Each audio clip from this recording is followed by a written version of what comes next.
Good morning all my dear students and my dear friends.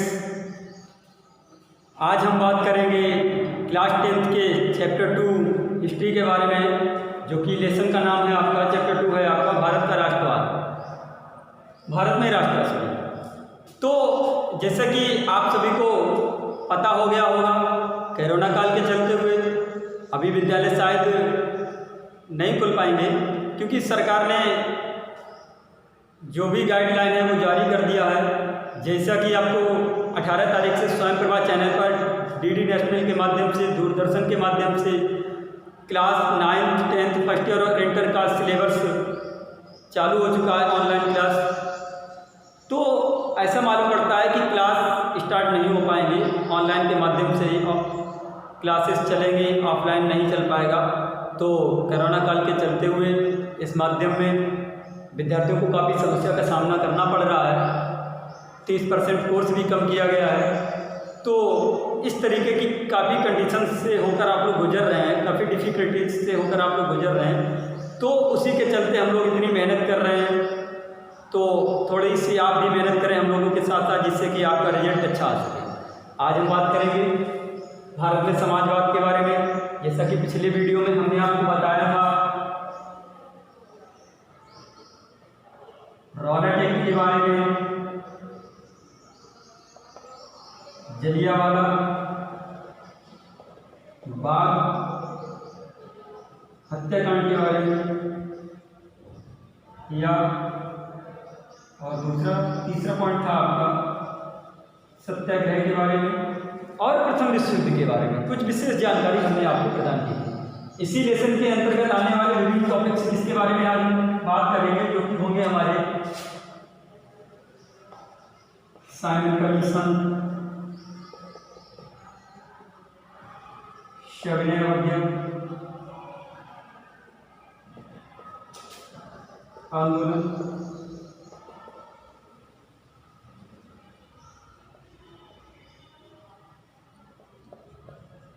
असहयोग आंदोलन,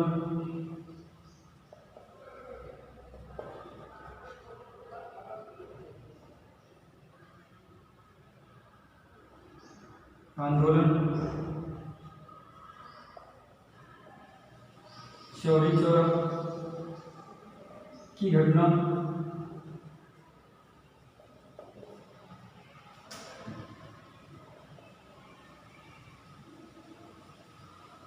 खिलाफत आंदोलन,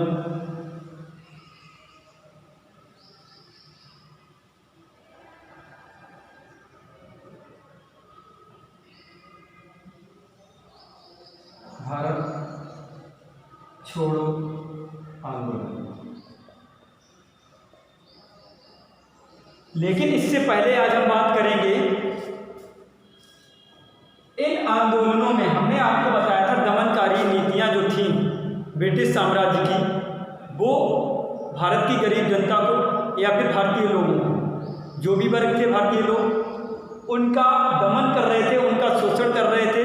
चाहे वो प्रथम विश्व युद्ध के बाद लोगों को जबरन सेना में भर्ती करना हो, उन पर लगाए जाने वाले कर हों, उनके काम के बदले मजदूरी ना दिया जाना, और भोजन उनको सही से प्राप्त ना होना, और अनाजों में बढ़ती कीमतें और करों में बढ़ती हुई कीमतें। आज इन समस्याओं से देश गुजर रहा था।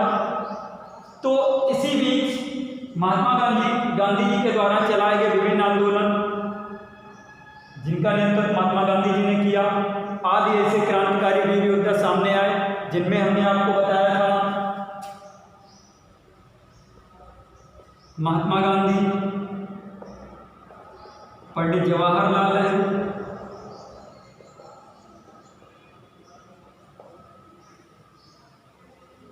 डॉक्टर भीमराव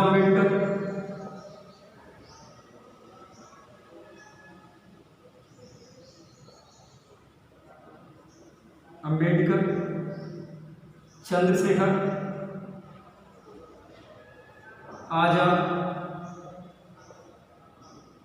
सुभाष चंद्र बोस,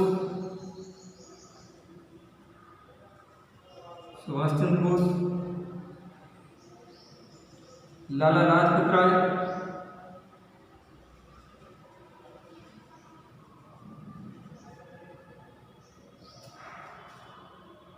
भगत सिंह,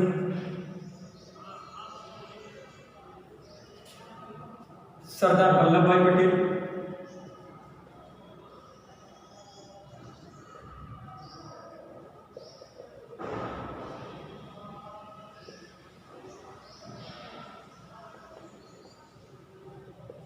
उधम सिंह और रामप्रसाद बिस्मिल आदि ऐसे अनेक क्रांतिकारी वीर योद्धा सामने आए जिन्होंने अंग्रेजों का पूर्ण रूप से बहिष्कार किया।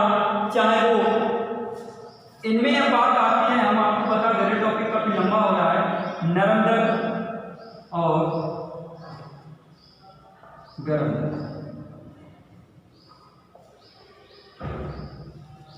नरंदर में वो व्यक्ति आते थे जो अहिंसा से काम करते थे। अहिंसा से, अहिंसा का मतलब किसी भी प्रकार की कोई हिंसा खून खराबा ना करके अंग्रेजों को अपनी नीतियों का ब्यौरा बताते थे और उनसे युद्ध करते थे और उन्हीं के द्वारा किए गए उनकी अहिंसक नीति के द्वारा अंग्रेज उनकी बात को मान लेते थे। दूसरी तरफ गरंदर के नेता थे।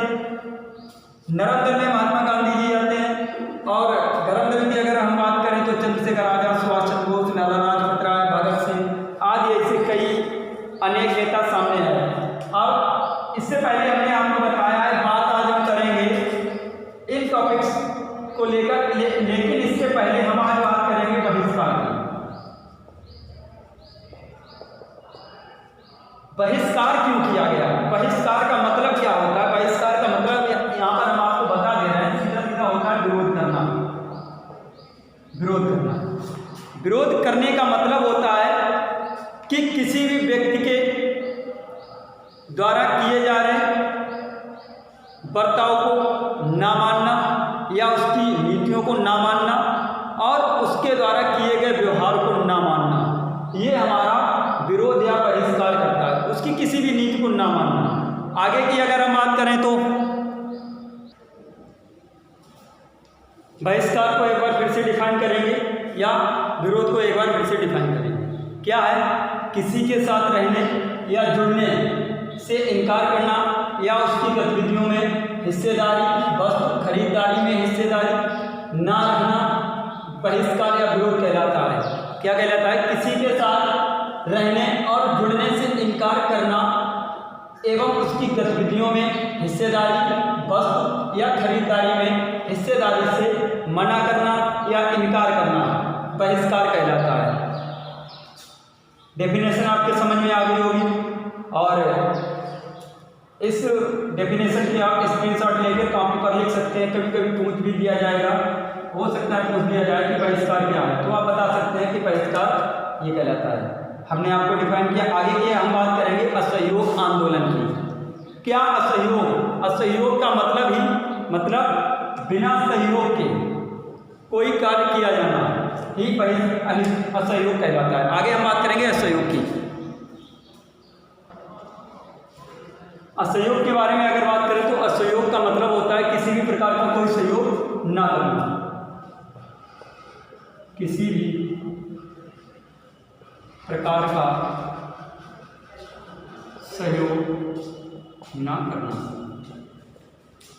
अगर असहयोग आंदोलन की बात करें, यहाँ पर केवल हमने आपको डिफाइन किया है असहयोग, तो असहयोग का मतलब होता है किसी भी प्रकार का कोई सहयोग ना करना, अर्थात किसी भी प्रकार की गतिविधियों में किसी भी प्रकार का कोई सहयोग ना करना या किसी के साथ ना रहना।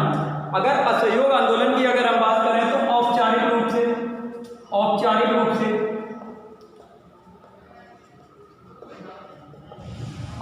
रूप से यह आंदोलन 1 अगस्त 1920 को प्रारंभ हुआ, राइट? कब हुआ था? बहुविकल्पी में आपसे पूछ सकता है कि असहयोग आंदोलन जो था वो औपचारिक रूप से कब प्रारंभ किया गया था। आप यहाँ पर बता सकते हैं 1 अगस्त 1920 को औपचारिक रूप से यह प्रारंभ हुआ था और इसके नेतृत्वकर्ता या इसके जनक महात्मा गांधी जी के द्वारा इस आंदोलन का नेतृत्व किया गया था। अब 1 अगस्त 1920 को ही आपको बता दें, बाई चांस पूछ दे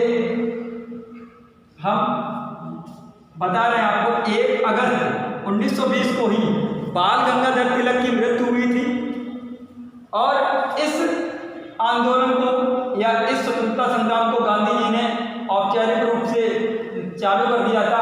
यदि बात करें आगे की तो जो असहयोग आंदोलन था, दूसरा जो इसका अधिवेशन था गांधी जी ने जून 1920 में किया था और इसको कांग्रेस ने वरीयता दे दी थी।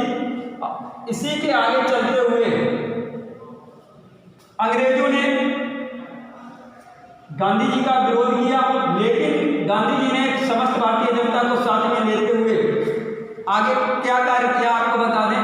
यहाँ पर अंग्रेजों के द्वारा डाले गए स्कूल्स, उनके द्वारा दमनकारी नीतियों का विरोध किया और उनके द्वारा किए जा रहे विभिन्न कार्यों का लोगों से मना करने के लिए आह्वान किया, अर्थात उनका सहयोग करने के लिए आह्वान किया। बट आगे होता क्या है,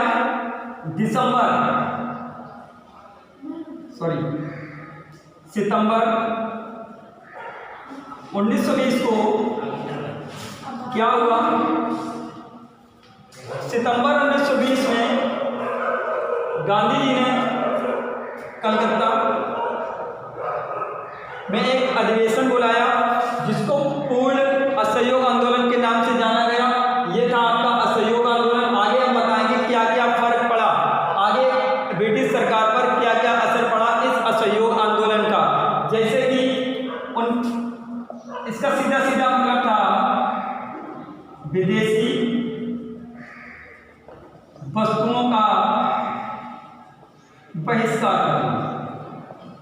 जब इन विदेशी वस्तुओं का बहिष्कार किया गया तो अंग्रेजों ने लोगों को प्रताड़ित करना, अर्थात उन पर दमन करना, उन पर प्रभाव डालना, अपना प्रभाव डालना, चाहे वो सैन्य प्रभाव हो। सैन्य प्रभाव से लोगों को अपनी ओर खींचना प्रारंभ कर दिया, उनको पीटना प्रारंभ कर दिया, उनको दिए जा रहे हक जो भी थोड़े बहुत दिए जा रहे थे वो भी उनसे छीन लिए गए। अब इन वस्तुओं पर जब असहयोग आंदोलन प्रारंभ हो गया 1920 में और 1921 से लेकर 1922 तक ये असहयोग आंदोलन चला था। आगे हम 1922 के बाद जो 1922 में घटना हुई थी चौरी चौरा की, अभी हमने बताया था, हम चौरी चौरा के बारे में भी आपको डिफाइन करेंगे। चौरी चौरा की घटना से आहत होते हुए गांधी जी ने असहयोग आंदोलन को पुनः वापस ले लिया। लेकिन इससे पहले 1920 से लेकर 1922 तक हुआ क्या,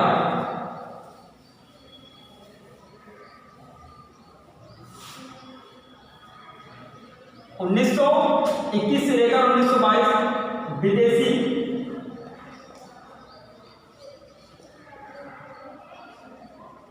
सूती कपड़े के व्यापार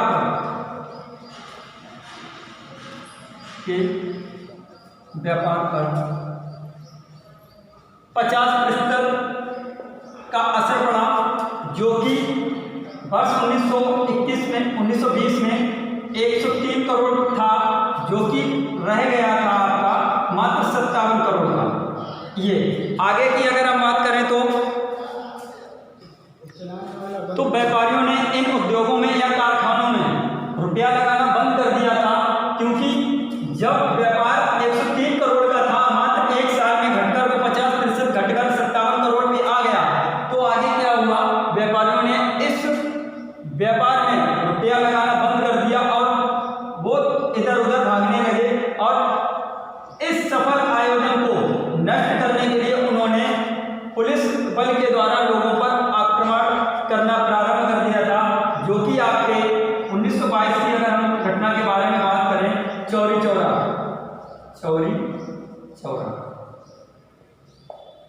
उत्तर प्रदेश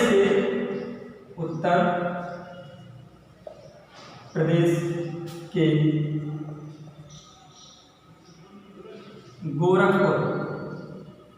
गोरखपुर जिले के चौरी चौरा नामक थाने पर भारतीय लोगों के द्वारा आक्रमण किया गया, जिसमें कि एक थानाध्यक्ष और 22 कर्मी घायल हुए थे। इस घटना से आहत होते हुए गांधी जी ने अपने असहयोग आंदोलन को वापस ले लिया। बहुविकल्पीय प्रश्न में पूछ सकता है किस घटना से आहत होते हुए गांधी जी ने असहयोग आंदोलन को वापस ले लिया। तो आप बता सकते हैं 1922 की घटना, चौरी चौरा की घटना ने असहयोग आंदोलन को गांधी जी ने वापस ले लिया था। लेकिन 1922 में ये घटना घटी कब थी? तो आप बता सकते हैं 5 फरवरी 1922 को ये घटना घटित हुई थी। आगे की अगर हम बात करें, अब हम बात करेंगे साइमन कमीशन की। यदि आगे की बात करें साइमन कमीशन के बारे में, तो साइमन कमीशन वर्ष 1928 में सर जॉन साइमन के नेतृत्व में गठित किया गया एक आयोग था जो भारतीय संवैधानिक व्यवस्था की कार्यशैली का अध्ययन करने के लिए भारत आया था। एक बार फिर से देख लीजिएगा, वर्ष 1928 में सर जॉन कमीशन के द्वारा गठित एक आयोग था जो भारत में संवैधानिक व्यवस्था की कार्यशैली का जायजा लेने के लिए या उसका अध्ययन करने के लिए भारत आया था, जिसका विरोध भारतीयों ने किया क्योंकि इसमें एक भी भारतीय शामिल नहीं थे। और इस कमीशन का विरोध भारतीय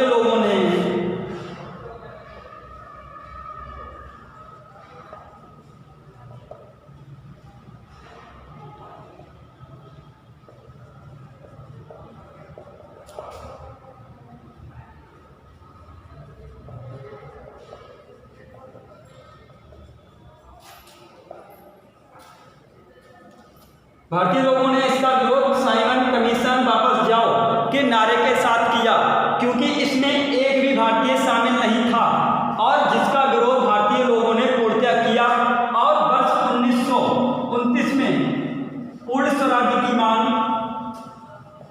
को घोषित कर दिया।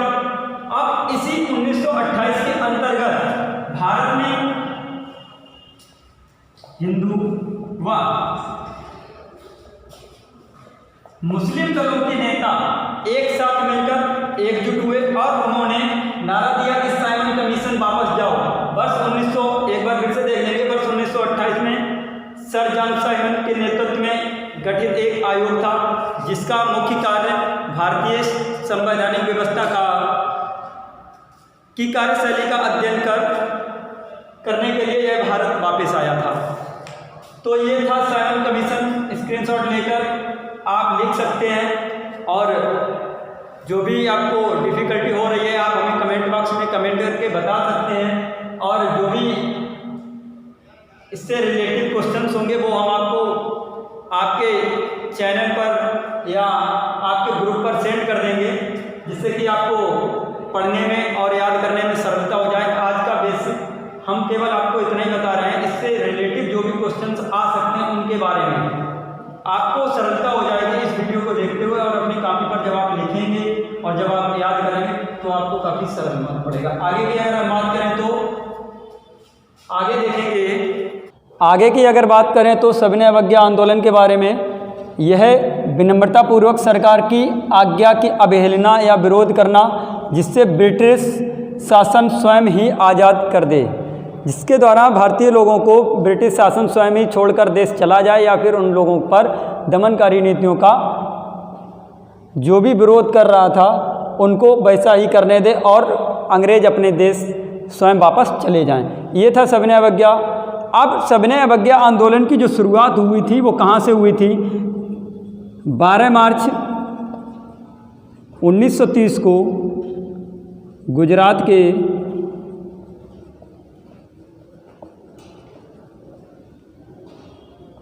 साबरमती आश्रम से गुजरात के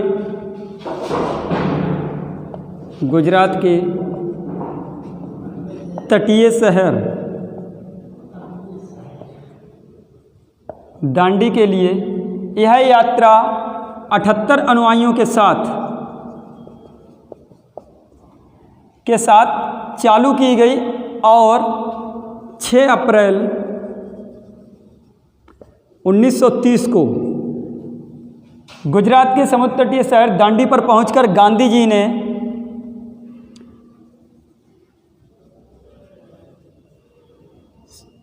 समुद्री जल को उबालकर वहाँ पर नमक बनाना प्रारंभ कर दिया, या फिर कह सकते हैं वहाँ पर समुद्री जल को उबालकर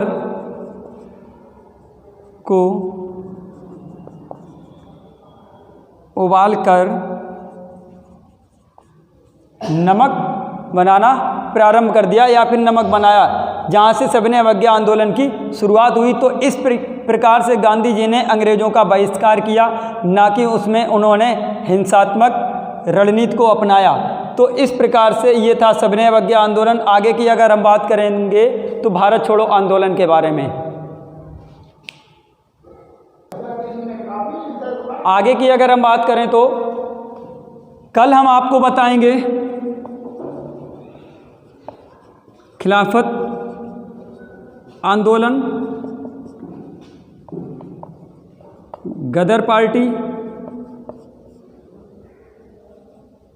और भारत छोड़ो आंदोलन के बारे में। आप वीडियो का शॉर्ट स्क्रीन ज़रूर ले लें, और यदि हमारे द्वारा पढ़ाया गया जो भी वीडियोज़ है या जो भी टॉपिक्स हैं आपको समझ में आ रहे हैं तो कमेंट बॉक्स में कमेंट करके हमें बताएं, और किसी भी प्रकार की कोई समस्या है तो भी आप बता सकते हैं। तब तक के लिए धन्यवाद।